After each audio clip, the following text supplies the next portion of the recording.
So how did it feel to make this prediction and then have the world essentially not listen and not prepare?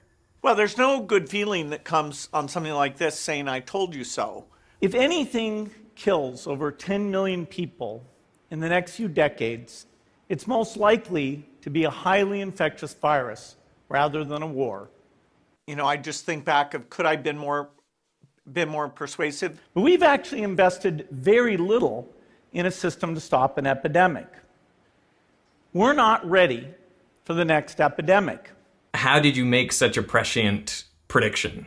How did you know this was going to happen? Well, there's a number of respiratory viruses, and from time to time one will come along that's very transmissive and causes some level of fatalities. Respiratory diseases are very scary because you're still walking around on a plane, a bus, when you're infectious. Unlike some other diseases like Ebola, where you're mostly in a hospital bed by the time the viral load infects other people. Hey, so recently I got the chance to interview Bill Gates when his foundation's annual letter came out. I'll link to it in the description. And we talked about lots of things, including conspiracy theories and misinformation. But about the pandemic, I wanted to know if so many people could see this coming and the costs of prevention were relatively small, then why wasn't more done about it? Well, there's some risks like earthquakes, where we see small earthquakes all the time, or the history of war or fire or hurricanes. So you don't forget, these pandemics only come along so irregularly that being lulled into a sense of security where it probably won't be a problem in the next few years, why should we put money into that? You don't buy the insurance policy, basically. This one will help us understand it needs to be a priority. I feel like humans have an issue, though, with fighting the last battle, potentially. So if we focus on pandemics now, and there isn't one, say, for another 100 years, what is the next disaster? What is the one that we're not prepared for? Well, I'd point out two. One is climate change. Every year that would be a death toll even greater than we've had in this pandemic.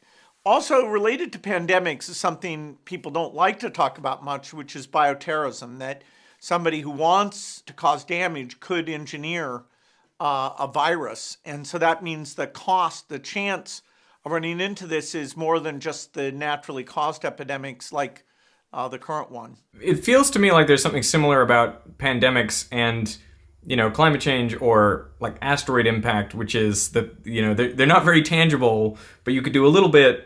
I don't know. It seems like humans are not very good at those sorts of problems. Well, my favorite writer, Václav Smil, wrote about all the potential kinds of disasters, like, the risk of an asteroid, the risk of a, Yellowstone-like eruption. And in fact, he showed that pandemics were significantly the biggest thing other than a human-caused nuclear war that we needed to be more prepared for. So what changes do we put in place to be readier for the next one? And is it possible that COVID-19 could be the last global pandemic? Well, certainly there will be more pandemics. In ways that humans interact with other species, these viruses are coming across a species barrier, whether it's from bats or monkeys or... But you don't think we could increase our preparedness to such a level that it never sort of becomes this global issue? We could increase our preparedness so we never have a death toll anywhere near what we have today.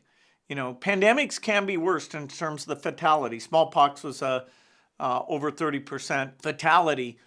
So a little bit we were lucky that the fatality here is not super high. But we can nip it in the bud. It'll still get to a lot of countries, but the number of deaths, with the right system should be a tenth of what we've seen here.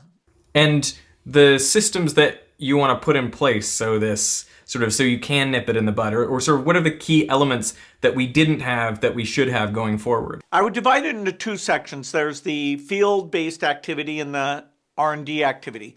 In R&D, we need to mature mRNA so we can make it even faster and have factories all over the world, have it be cheap and thermostable. There's a lot that can go into therapeutics, including antibodies.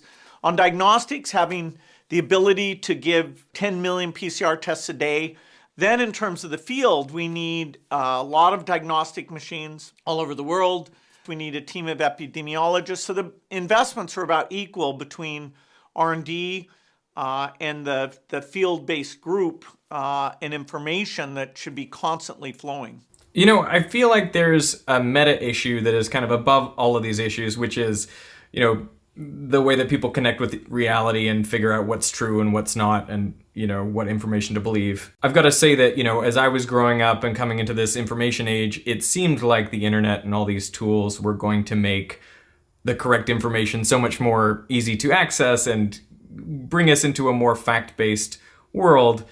Instead, it doesn't look as though it's bringing us there. I wonder if you shared a similar vision for, you know, what the internet might do for all of us. And I don't know if you have any thoughts about the current state of it. You know, how do we deal with this?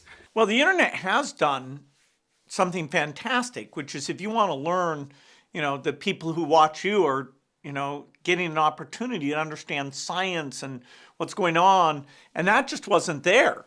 And so for a lot of people, they're so much more informed. I mean, I have friends who ask me about these variants where I'm just stunned at how up to date they are with the latest information. So for people who want to learn facts, this is a golden age. You know, we focus on the negative part with some of these conspiracy theories and anti-factual things. And so because social media is so new, figuring out how you curb that, you know, labeling it, restrict the speed of spread of things that are titillating but false, we are missing some good ideas to, you know, not have this kind of scary phenomena that in the case of anti-vaccine things may slow down how quickly we get lots of people to take the vaccine and therefore extend the epidemic and cost us in tens of thousands of lives. It feels like you're running up against, you know, kind of that great American principle of free speech, right? I think it's a great point that you bring up that, you know, in the past, the problem was kind of scarcity, getting access to this sort of information. And now it's sort of a problem of too much and figuring out which is the good stuff and which is not. Well, there are certainly clear things like, you know, saying completely false things about, you know, vaccines. But there is kind of a gray area in the middle that figuring out what the rules are and who should be the one looking and interpreting those rules. Wow, we are missing that today. You know, can you get a group of experts that are weighing in on these things? You don't really want the profit motive involved, but you want, you know, expertise and capacity. And so, you know, a few years from now, I hope we're more sophisticated on how that line should be drawn. You know, a while back on my second channel, I made a video called Be Hated, which was kind of about my thoughts about pushing back against misinformation, that we should see anything that is wrong in the world and we should do our best to fight it. So you should not be liked by everyone because there are some people out there with bad ideas and you should be pushing back against them. That was essentially my thought. But since then, I feel like my views have softened a little. And now I think of our pushing back against misinformation a little bit like an immune system. Obviously, it's a problem if your immune system is weak, if it doesn't respond to anything. But it's also a problem if your immune system is too strong. You know, during the 1918 flu pandemic, there's a really interesting distribution of deaths where the young and old were more likely to die, obviously because they have weak immune systems, but also people in the sort of 25 to 35-year-old range because their immune systems were just so strong, they were overactive, and that ended up resulting in mortality. So I feel like there's a sweet spot in terms of how much we push back against misinformation. You know, you'll never see me make a video about flat earthers because I just don't see the point. You know, making that video only kind of reconfirms their worldview, and there's not really any minds to move there. So that's kind of how I'm conceptualizing misinformation these days, a bit like we have to be a targeted immune system. So I wanted to push Bill a bit further on this idea, and I brought up a tweet that I had seen doing the rounds on Twitter that basically said that the Oxford vaccine development, they were going to open source that vaccine until the Bill and Melinda Gates Foundation got involved and said, no, you must partner exclusively with a big pharma company, AstraZeneca. And so obviously it seems to the people on Twitter that something nefarious was going on there, but I wanted to know from Bill, what was the real story?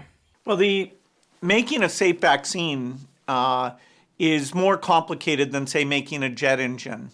And people are very picky about vaccines. In fact, you could ruin the reputation of vaccines if you're making them in factories where the quality control at every stage is not exquisite. And, any mistake, you can have that factory shut down literally for months at a time when its output is needed to save millions of lives.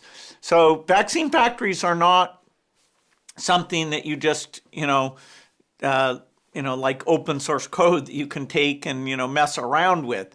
And so the limitations on how many vaccines are being made, that's based on how many great, capable vaccine manufacturers there are in the world. And we've made sure that the AstraZeneca is being made in these big Indian factories, and there's no royalty for that, no charge at all. Now, we've had to fund that, the Gates Foundation. These are companies we've been working on their factory quality for over a decade, so that there was spare capacity to make inexpensive vaccines. So Oxford University is wonderful, but they're not capable of doing a phase 3 trial, and they don't have factories. We did tell Oxford that they needed to seek somebody with expertise, and AstraZeneca came in. We didn't control that agreement, but they came in and said, hey, they want to do it on a nonprofit basis. And I'm impressed with how they put their best people on it and helped out. The pharma companies who didn't get involved, nobody's criticizing them. So, you feel sorry for the ones that are really miraculously helping make these vaccines. These are the very good reasons that I suspect exist, but that's where I feel like social media just doesn't get the nuance, and it pains me to see the world like that. And even to see you, Bill, be the target of some of these conspiracy theories. It seems to not bother you, but it kind of bothers me as a guy who wants everyone to live in the same kind of reality, and I see out there doing great things, and I think that that should be commended as opposed to what you get. I'm not in a position to complain much. I have a lot of things that make me extremely lucky, and I hope these conspiracy theories go away. I don't know what it'll mean for the future. How do you feel about the vaccine rollout so far? Well, we need the supply, we need the logistics, and we need the demand. And there are huge challenges in each of those. I'm hopeful that Johnson & Johnson in the next month will get approved, because that's a single-dose vaccine, very cheap, highly scalable. So AstraZeneca, Johnson & Johnson, and a few months later Novavax, most of the developing world, those are the vaccines that will be going to them. And so we put billions into trying to make that happen. And, in a few months, hopefully it'll come together.